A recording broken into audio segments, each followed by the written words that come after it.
All right, welcome everybody. It's Wednesday night, 7 p.m. It's time for Undergroundopolis. Tonight, my special guest is Joe Buck yourself. I'm really excited. We were just having a really good conversation. I was like, oh shit, we got to start the show. Couple of announcements, real quick. Uh, this Friday night at 21st in Germantown, the band 2020, which is my band. Hey, shameless self promotion. 2020 is playing with special guest Banshee Child, blues rockers, local boys. And 2020, of course, is our Matchbox 20 tribute band.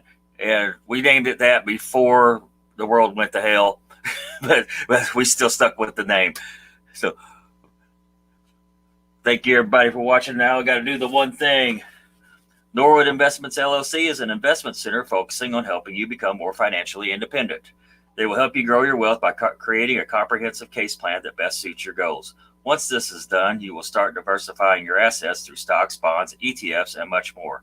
Norwood Investments LLCs offer courses on trading stocks, bonds, options, spreads, as well as setting up an IRA based on your risk tolerance. These courses are part of the subscription for no extra charge. Just call 757 603 7722. That's 757 603 7722 for a free consultation. Be sure to use the code ROB, that's in all caps, capital R, capital O, capital B. That's Norwood Investments LLC for all your investment needs. All right, got that out of the way. Well, our next guest, he has worked with Hank 3. He has enjoyed an extensive solo career. He was part of the legendary Shack Shakers. He's done Muddy Roots, I think. I can't remember. I think he's done Muddy Roots, yeah. And we'll have him on. We'll just bring him right on real quick. Joe Buck yourself. What's up? Norwood Investments did my IRA. Huh? Norwood Investments did my IRA. Did they really? No, I'm good. No, my retirement plan is play as many shows up until I die. Mine too, probably, man. The only way I'm going to retire is there is no retirement plan. No, not for musicians, man. Not for musicians. You pretty much do it. Hell, David Allan Coe was doing it till just a few years ago. He had to come out of retirement. So, I know. you mind? He liked that riverboat up there. Yeah.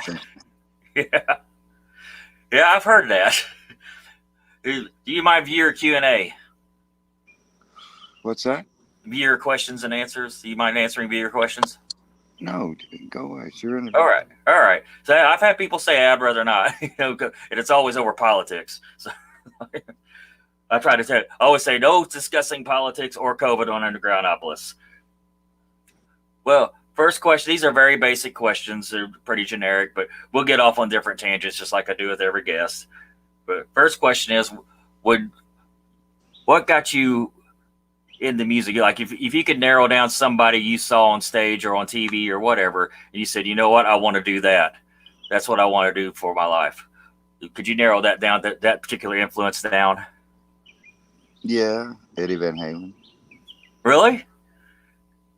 I was an athlete when I was in high school, and I went to college. And before my freshman year even started, I blew out my knee and had 3 surgeries, so I wasn't going to be an athlete. And 1980, I was sitting there in a knee brace, and my roommate was like, Van Halen's playing in Jackson, Mississippi on the Women and Children First Tour. And I'd played music since I was a kid. I don't remember not playing music. I mean, so I was good at it already, but it was like, I didn't ever think about it as a career or profession. It was just something I did to entertain the little small town folk where I grew up.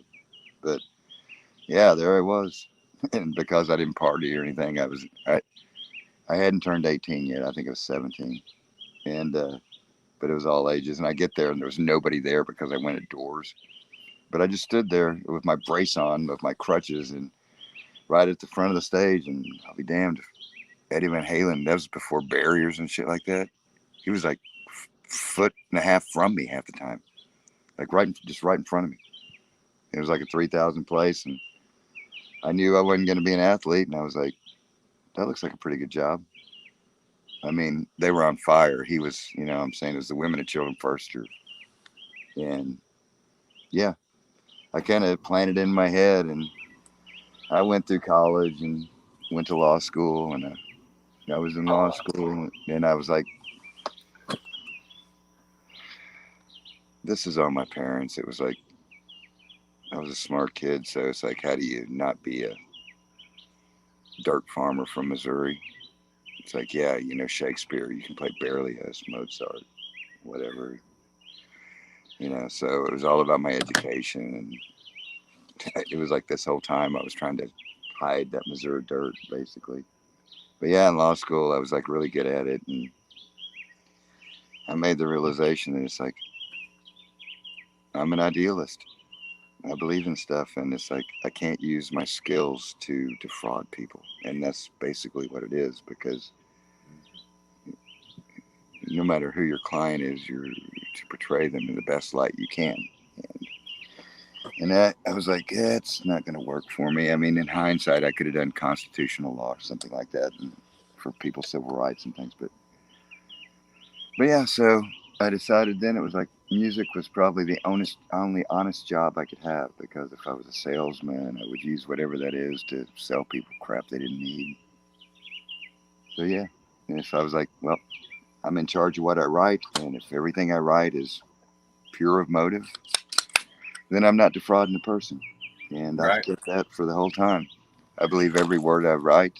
I mean, some of my early songs were juvenile, not like it's just because I was a young songwriter, but they weren't stupid or anything. I'm just saying it's like they weren't the best songs, but you got to start somewhere. But I still meant it and believed it. That that's probably why I have a career. But yeah, I mean what I'm doing. It's not about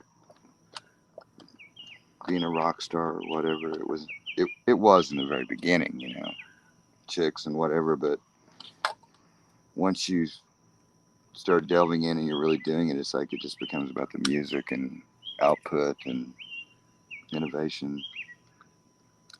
I mean, like going to Nashville. I mean, whatever happened with Hank, all that stuff. It was like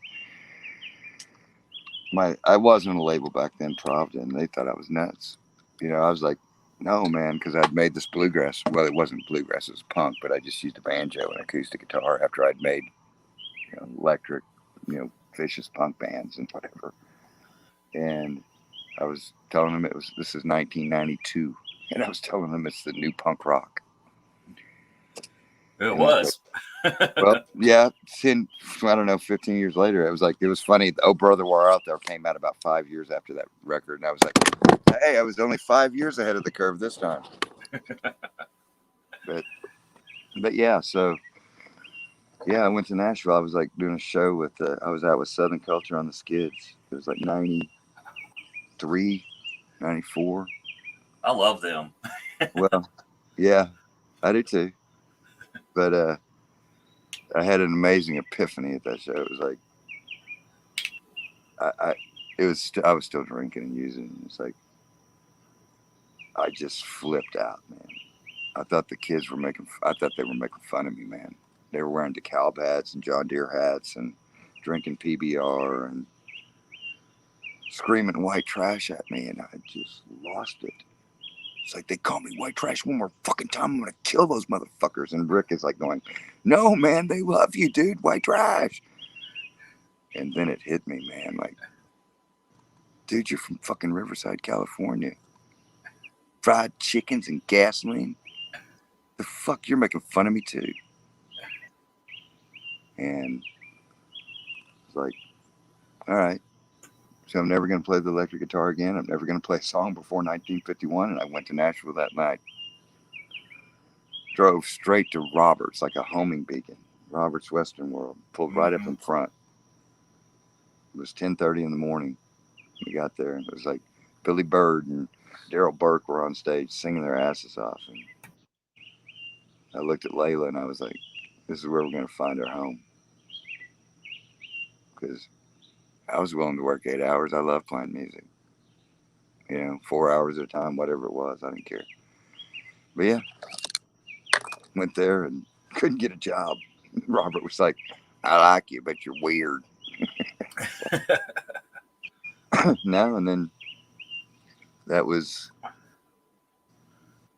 like in February or something, and I had a few more Gringo shows. That band I was at with was Gringo, was on Pravda, and went and finished up some shows and went back there in June, 1st of June, and tried to get jobs in the clubs and couldn't, and I decided to play on the street.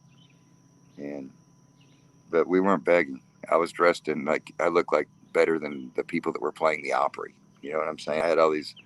I love the old vintage clothes, so I was collecting those for 20 years. Man, when I lived in Tulsa, it was like you could find nudie stuff. You know what I'm saying? Nobody Yeah. wanted it, but so I had all that stuff, and so me and Layla were dressed like 50s country stars on the street.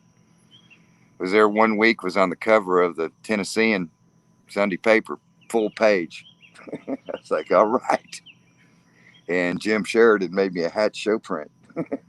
It said, "See Jim, second in commerce." It was a street corner. I was like, got me a hat show print for a street corner, man. I don't know if you know what Hatch is, but they made all the cool Johnny Cash and Hank Williams posters and Bill Monroe posters, all the letter set, typeset. It was a, yeah. So yeah, that's where it all got started. Eventually, they let me into the club. No, we Uh, played all summer. Nothing happened.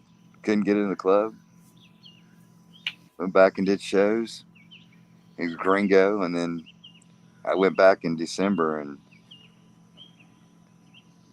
like it was like December 6th, and we couldn't get a job, and we were going to go back to Chicago, and it was like we were about to Clarksville, about 40 miles out of town, and I was like, turn the fucking van around. I'm not leaving this time.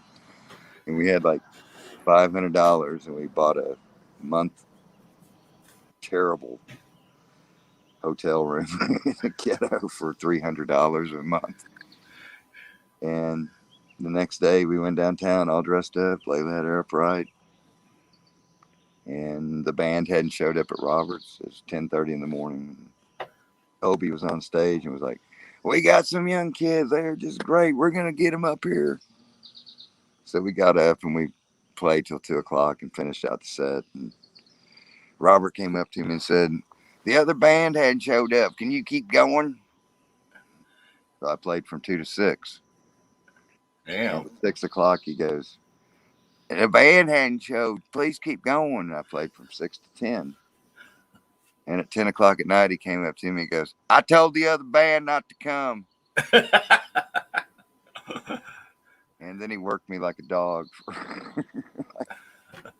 like that for ever. And I even played New Year's Eve that night. I was like playing with like Pete Mitchell, like Ernest Tubbs guitar player and shit. I thought I had arrived, man. I mean, I wasn't arrogant or anything, but I was just like, I couldn't believe it. I mean, just playing with the real deal. Yeah. So, and that's how we got so good at what we, it's like, we weren't just, we meant that shit. It's like I went down there and like I said, 8 and 12 hours a day, man, with the best musicians on the planet. In front of people. You learn your job that way. Yeah. Like,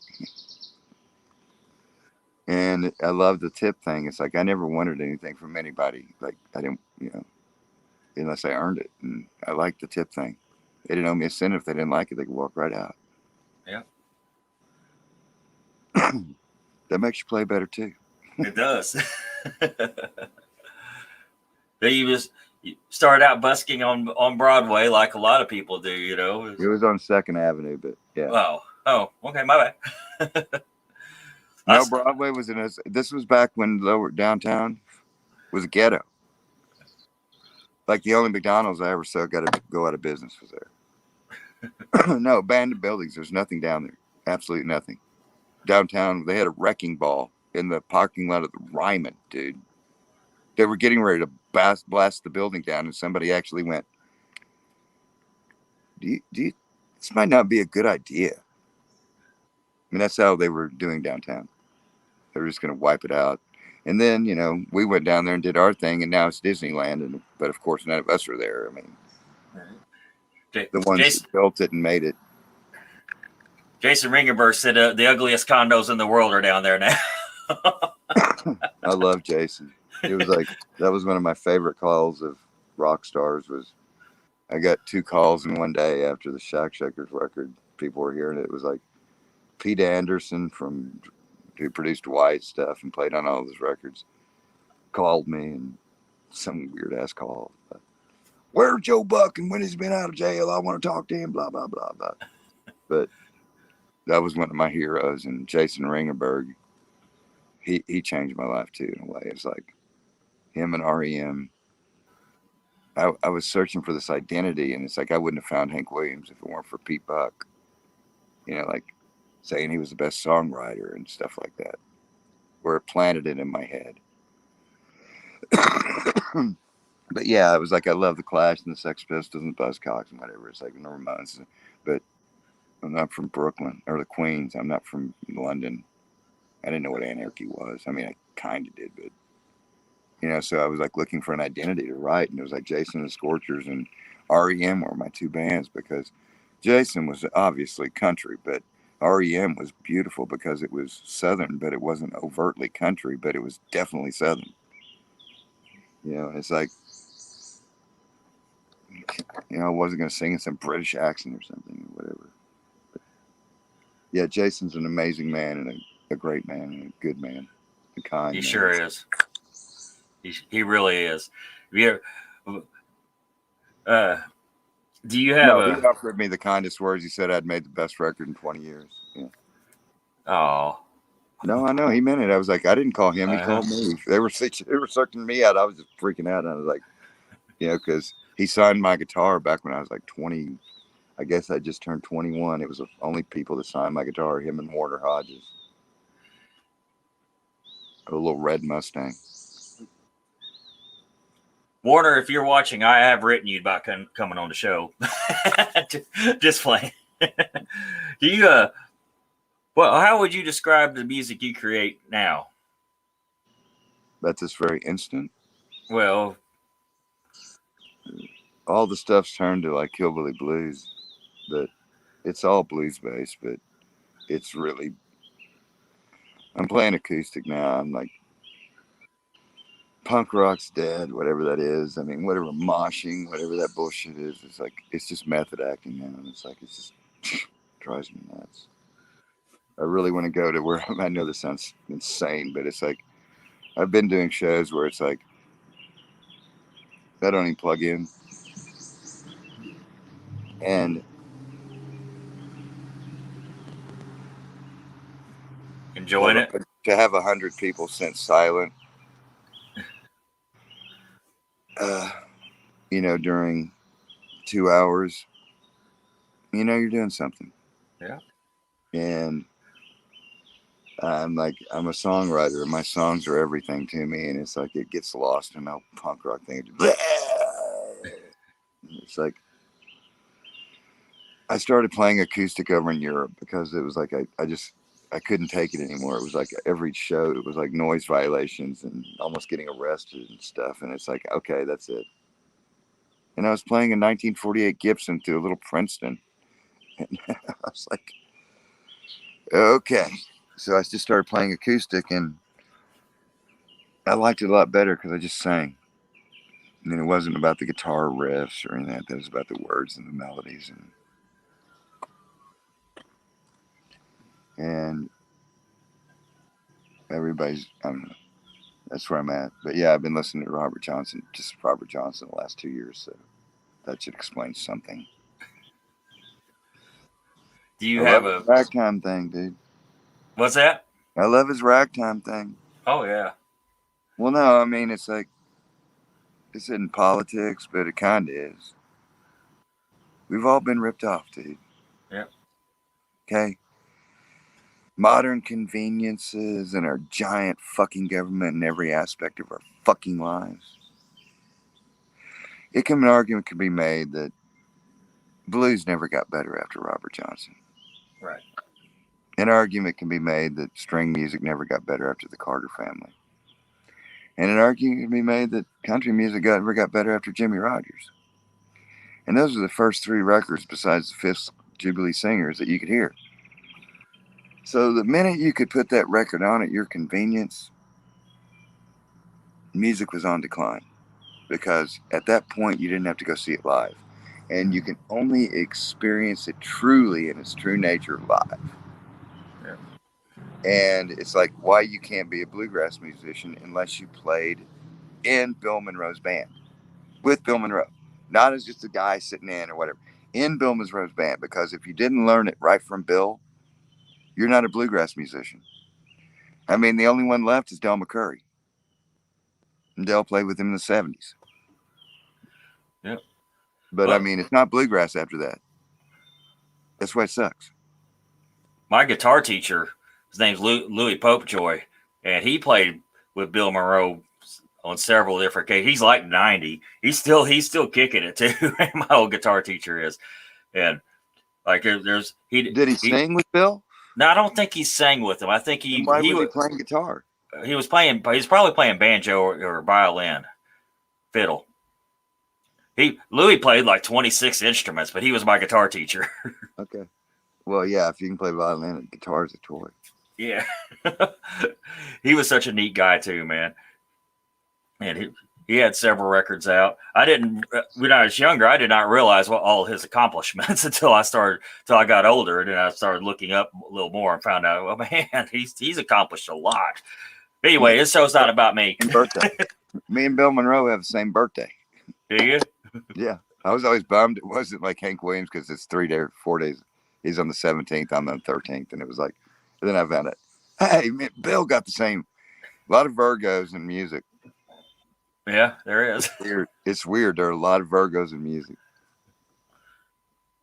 Not that I believe in that shit, but Well, people with birthdays in September. we were talking before the show about working with Hank 3 and Danzig. Do you care to elaborate that story? Well, I mean, we didn't work with Well, them. We recorded with Danzig and did a show on 666, June 6th, 2006. Yeah, it was like Shelton's a super fan of Danzig's, which is, it's Danzig. And it was set up that he was going to play with us, just sit in with us. And so we decided to have practice, and it was truly amazing. I mean, yeah, I had heard all this stuff about Danzig and whatever, and he was nothing but a very soft-spoken, gentle, kind, uh, completely a total pro. One of the singingest motherfuckers on the planet. Like everything was first take we did, man. It was like with him. I mean, and we're the same way. Like even me and Shelton, like recording Straight to Hell, we recorded that together, not with the rest of the band, just me and him. We were done with the record basically in like an hour. There was no, you either can do it or you can't. right. But yeah, like Danzig, he came over and he was like, we were thinking of stuff to play. I mean, we were doing a couple of Misfits songs I hadn't done in a long time. I mean, we did a Danzig song like Twist of Cane, and I forget the Misfit. I'd already found Hank Williams. Misfits were after my punk rock time, but they were great Misfits songs. But then he came over and he was like, he wanted to do Angel of Death, and dude, it's the best version of Angel of Death besides Hank Williams I've ever heard in my life. My voice is shy, but I try to do. Oh, when the angel of death comes down after you, can you smile and say that you're ready to meet the angel of death?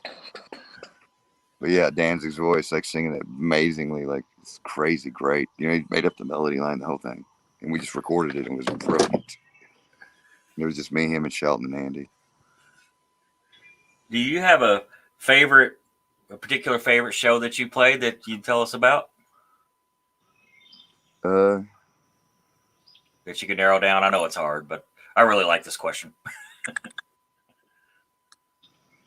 I mean, I was in the Netherlands at,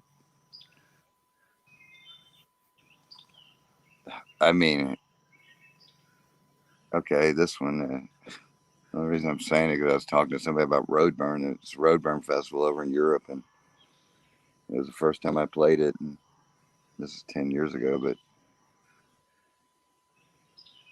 I played my show, and it's like it made me doing. They were very nice, and it's just, and I ended up doing like 9 or 10, and I never do that shit. And at one point, I just teared up kind of because I was just overwhelmed. I was like, I didn't know what to do.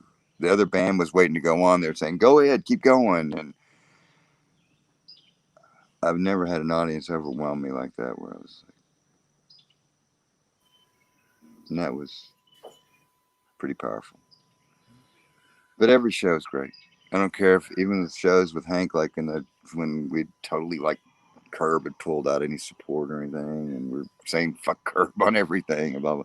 I mean, we do shows where there's 10 people there, dude, and it's like some of those were my favorites.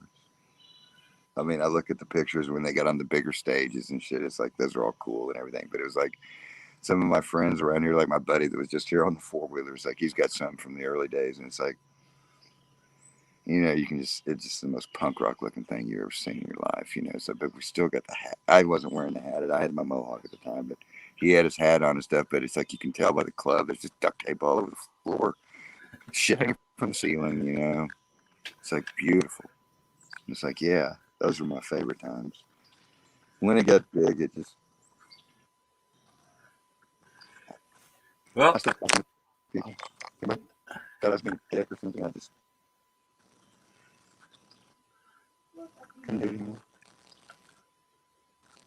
But yeah, I just go play. losing the audio a little. That was my even him. We just got weird. We could play for 4 hours and just stay on the bus for 20.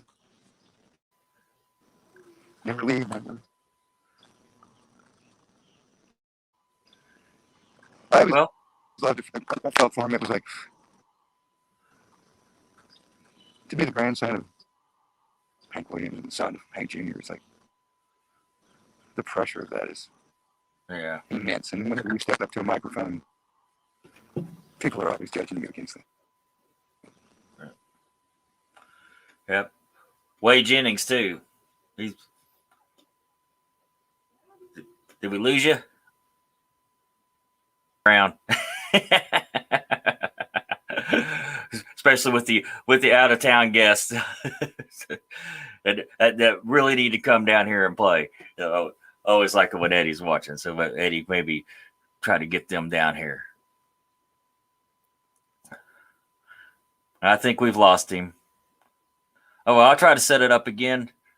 Social. In case y'all don't know, it's where everyone drinks at the same time. Oh, we got him. Man, that stuff We sucks got the him. juice out of your phone. Huh? That stuff sucks the juice out of your phone, whatever this is. Oh, because it's all video. Yeah. I had a 50% charge, but it killed it. All right, sorry about that. Hey, no problem, man. We. I was like, I know he did. I was like, he didn't leave on purpose, so he's going to try to come back. We didn't piss him off, I don't think. Not at all. Now you were talking about working. You were cutting out at the end, and I think you were talking about working with Hank 3 and the pressure of being that. Well, I mean, it wasn't pressure on me. It was pressure for him. It was like I was always so proud of him. It's like he honored that profession like crazy. Baby, turn this video off, please. Angel, come in here. A kid. Yeah, but it's like I was so proud of him on so many levels that I mean, I was so proud of everything, the records, everything, every show, every note, I lived out my dreams because of him, you know what I mean? Yeah, I just turned it off or down. But yeah, it's like, so he was the greatest artist. I mean, it was the greatest musical movement since Nirvana or grunge. I mean, in my opinion, because it's the only thing that's happened since then. I Yep. mean, festivals all around the world to that. Basically, what came out of our little club. I mean, so, you know, that's all you could ask for as a musician. It's like, And you're right. we knew there was never going to be money or whatever. We knew that, you know, we just knew it. It was okay. I mean, and it's like people complain and whatever, and it's like, I'm not complaining because I'm not. It's like I've survived doing this for 30 some odd years. So, but That's yeah, awesome, though, man. it is. I mean, and I'm proud of that. It's like, yeah, but it's also over 4,000 live shows and how many, whatever, hours down in Nashville. I mean, God. But yeah, it probably works out to about 25 cents an hour, but maybe less. But listen, it's like a musician's a good job if that's the best you can do. Oh, I wish that was all I did. Yeah, it's like there's just people don't have careers anymore because they suck and they don't have anything to write about because they don't have any real struggles in their life and blah blah blah. And it's like it's a real bummer when people aren't getting art because without art and literature and faith, we're living in the dark ages. And speaking of politics, that's how we could have a climate like we have right now. Yep. That you cannot even discuss issues.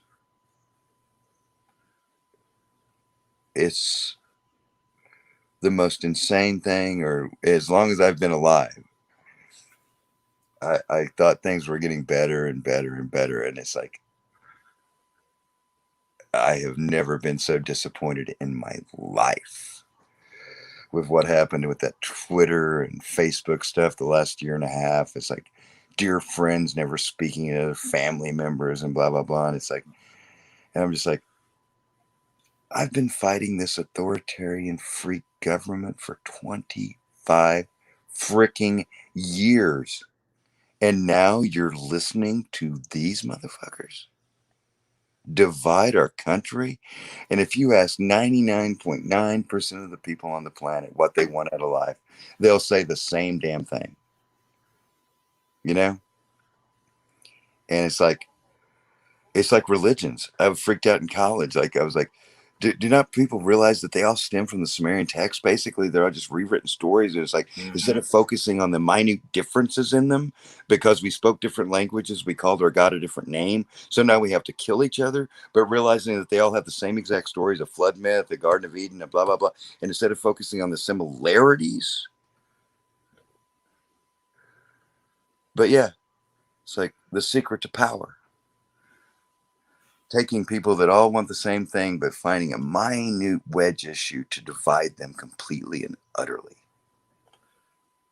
Yep. And it's like, I'm just disappointed in the people that they, especially a lot of the punk rockers, man, they just bought into that whole thing, hook, line, and sinker, you know, cancel everyone.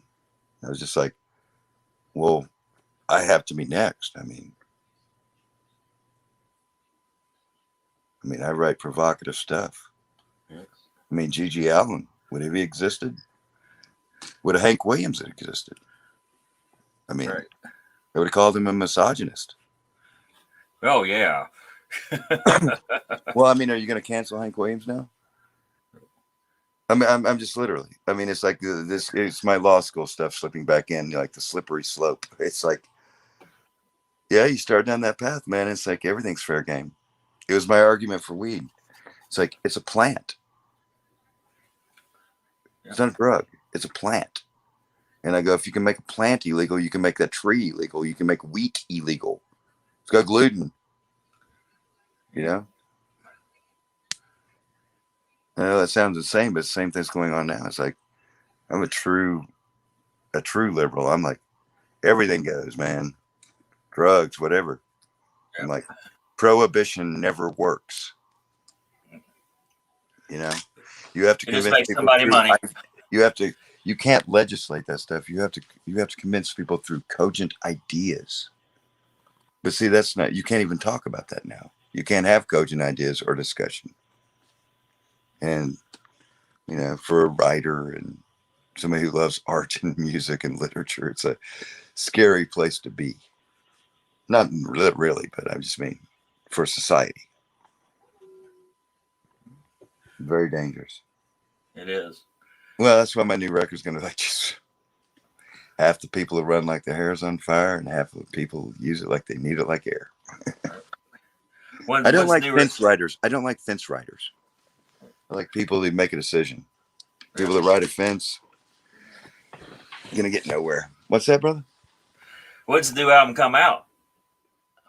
Well, I just released two of my last two records on vinyl. It's going to come out in the spring. All right. Yeah, it's all acoustic, all live. I'm not multi-tracking anymore like with the band thing. It's just I'm having a really good time with it. It's like I'm excited about I can't believe I'm excited about music and still to this day at 58 years old. Yeah. Making new stuff, touring more. My son will be on the road with me. Milo, come here a second. Please. I gotta give him. He's such a great kid. It's like I couldn't have had a better for a punk rocker to have a kid. It's like he's been the most beautiful. Never given me a bit of trouble ever. Goes on the road, doesn't complain. Come here. This is my beautiful son, Milo. He'll be out with me and Weed Eater. Say hi. Right on. What's up, Milo? Yeah, he's working on his merch stuff. Like 3 t-shirts, 2 albums, poster, and a hat. 95. And I'm like, good job.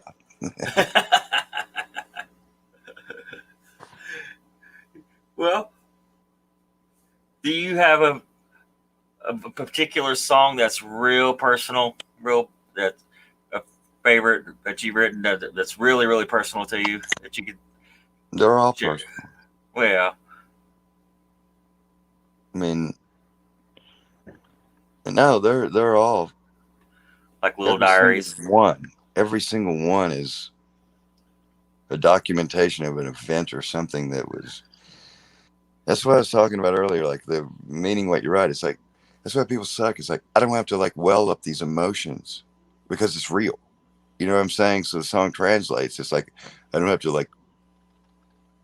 That's why it's just easier to write real stuff because when you have to perform them, it doesn't take you anything to get back into that emotion why you wrote it in the first place. I mean, if you want to play some, play Bitter. Everybody loves that song. Bitter as a Day. Oh, yeah. I don't even know if you have it. That was on the first demo. Oh, I was just asking. That's one of the questions I always ask. Well,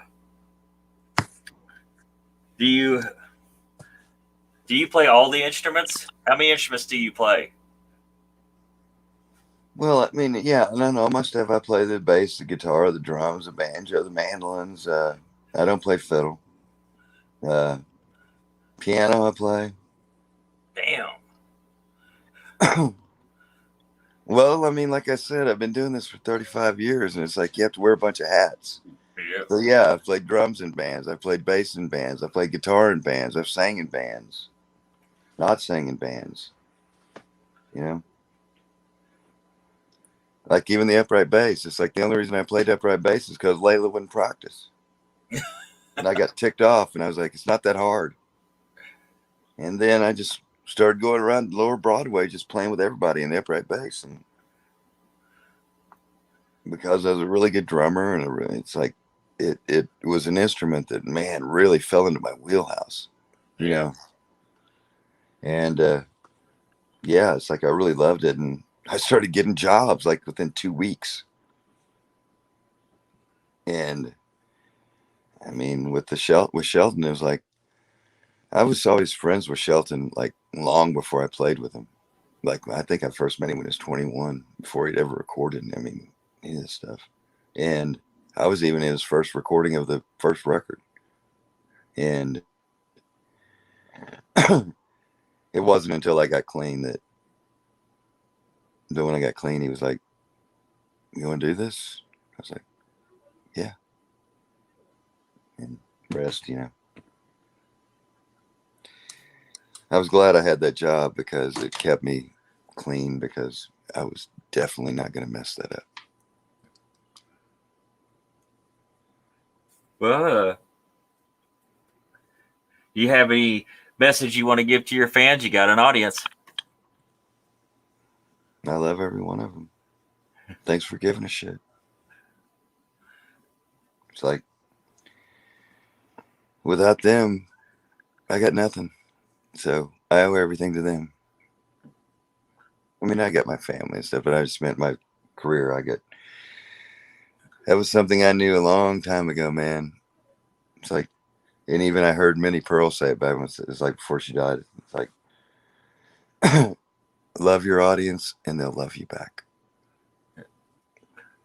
And you can't do it in a fake way. And it's like, I would just get mad at people down in Nashville when at the club. It was like, I would say, you're playing at them. You need to be playing for them. And it's like, that's the difference between people that can connect. I mean, Nashville has thousands of people that can sing, like pitch perfect, whatever, but none of them can deliver a song. Right.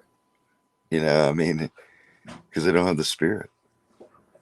So that thing with the people is like, yeah, I have a good thing with the people.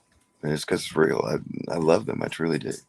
And every show I do, all I care about is doing something that, just doing my best so that they're not disappointed. Yeah, I owe it to them. And it keeps you honest. Anything you want? No, I don't really pimp my shows or anything. It's like, because it's not my thing. But yeah, I got a bunch of shows coming up. Look for it. I'll be out. Please come say hi. And I just got on the Facebook thing about a year ago. So it's really interesting reconnecting with people I haven't talked to in 20 years. Oh, yeah. And it's like, so it's even for the shows, it's helping out because, I mean, I refuse to do Facebook and all that because I know how evil it is. And I knew it, and I kind of regret. I mean, I don't feel like a hypocrite because I have to support my child. We don't have promoters that promote shows anymore. No. Where they go and make flyers, and so that thing is. So now I even have to promote my own shows. Yeah. So that's what I use the Facebook for. But I'm glad to talk to a bunch of the people I haven't talked to in a long time. It's like, holy crap. You got one saying, please. A lot of them in bands, and they were like kids, man. Like, you know what I'm saying? Like kids. And now they're 25. I'm like, oh my God, I'm old. Got one saying, please come to Paducah. Hey, I might. The Hootnallers are going to be up there pretty soon. I might go see them, and I heard that's a good place to play. Jason, Facebook viewer Jason Smith says, I met him in Arizona, asked him about the then coming out Guns N' Roses album, Chinese Democracy. He politely told me he didn't care for Guns N' Roses.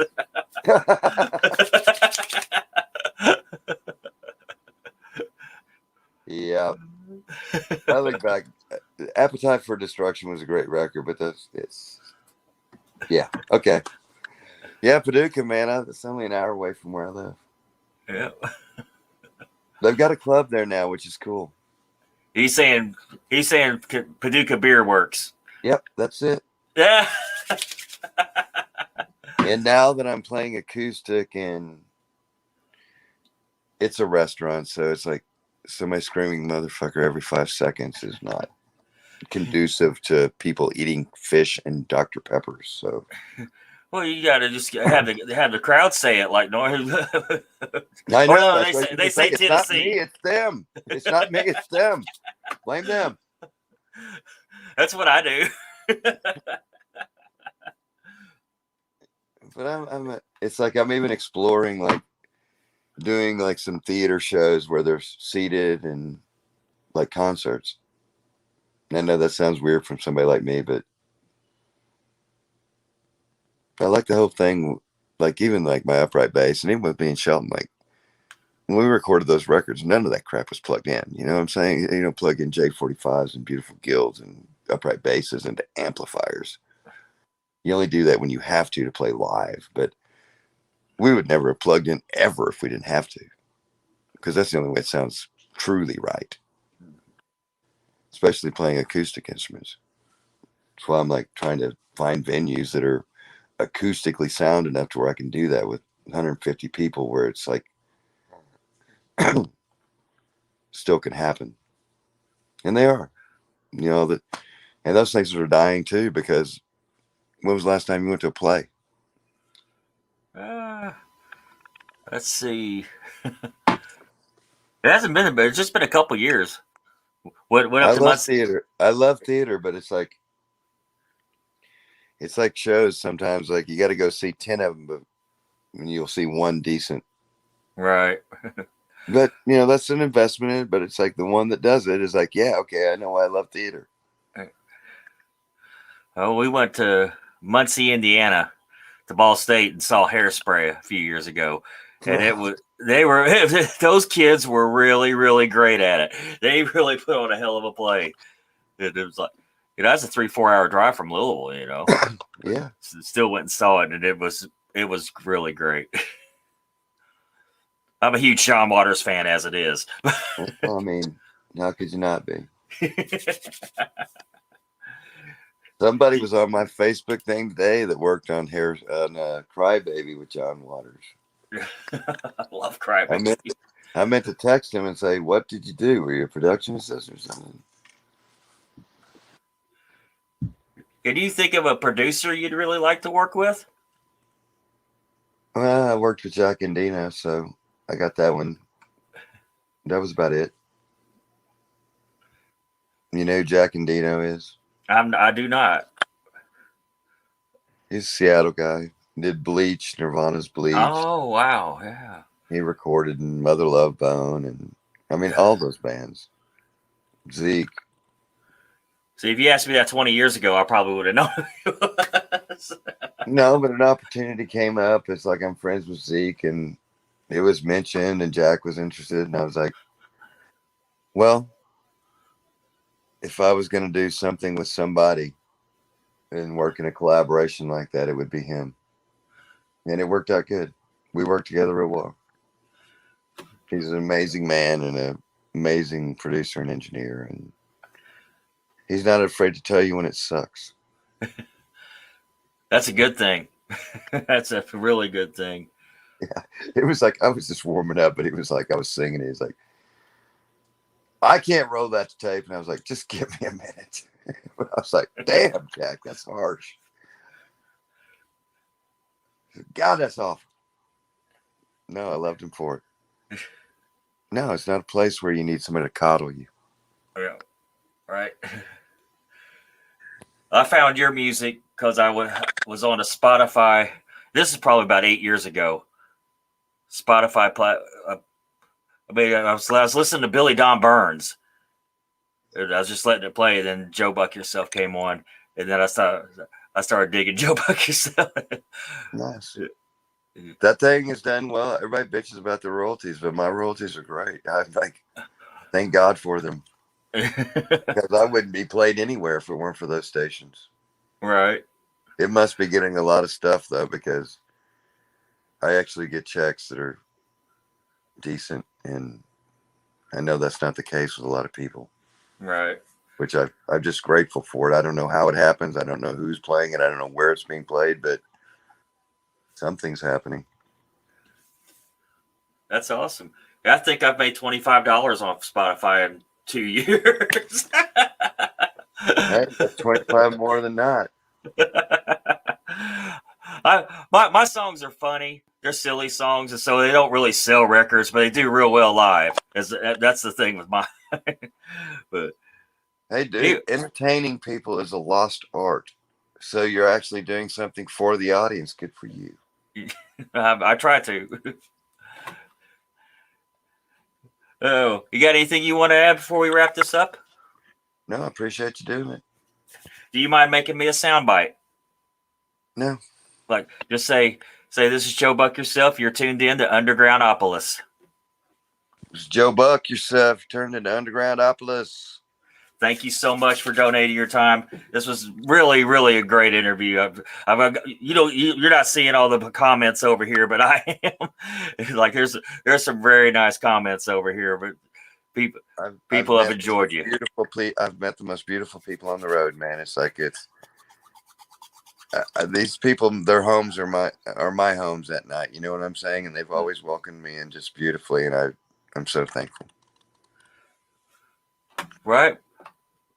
I guess we'll get on out of here. This is Rob.